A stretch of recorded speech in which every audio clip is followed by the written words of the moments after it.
I think it's prescient. Ken. You were exactly right. Here is my take. Bill Barr knows something, Laura. He knows something.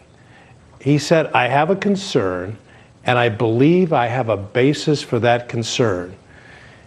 Anyone who knows Bill Barr knows he doesn't just say things. He thinks about them. He's careful about what he says. And I think if Bill Barr says, I think there's a basis for my concern, he doesn't say what it is. He said, I'm not going to say what it is. That is a stay tuned America.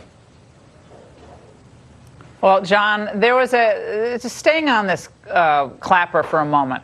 I want to play a flashback and then something he said today about this whole deal. Let's watch.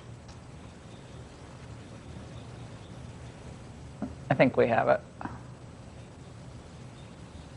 We have it or don't have it? The FBI started to look into Trump's ties to Russia in the summer of 2016. He says that spying is bigger than Watergate. So I ask you, was the FBI spying on Trump's campaign? No, they were not. I can't speak specifically, Allison, to what the FBI did.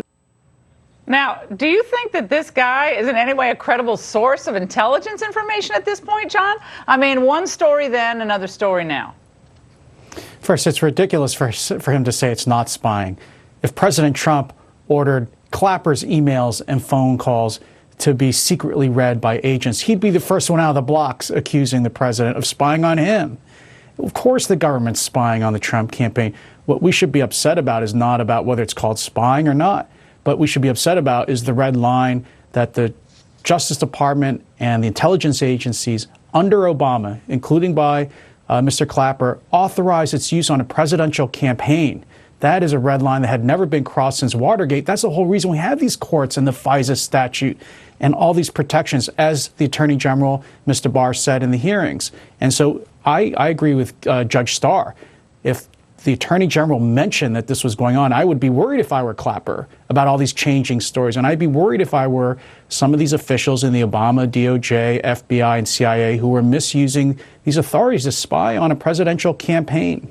And yet, Ken, the tumult today in the media was about the fact that Bill Barr said he thinks there was spying on the campaign. That's what they were all upset about. How dare he say what he thinks before they've done an investigation? How dare Bill Barr? He's just the puppet of Trump. Joe Scarborough is trashing him again, saying, well, it's basically he's just worried about a bad tweet from Trump. That's how much they're demeaning a man with an impeccable record. Impeccable record.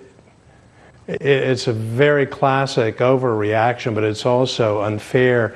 I was very pleased to see, by the way, that James Comey kind of soft-pedaled this. But here's, I think, another key takeaway from what Bill Barr said, as opposed to these characterizations and the somewhat hysterical reaction. And that is, he did not say anything to suggest that the FBI as an institution was somehow implicated or corrupted. He did say there appears to be, he's not come to a judgment, a problem with the former leadership. There we have it. The FBI is filled, as you and I and John, you know, is filled with men and women of integrity. They deserve better leadership than they've had, and they're getting better leadership. But we also have an Attorney General who I think is going to, frankly, clean house.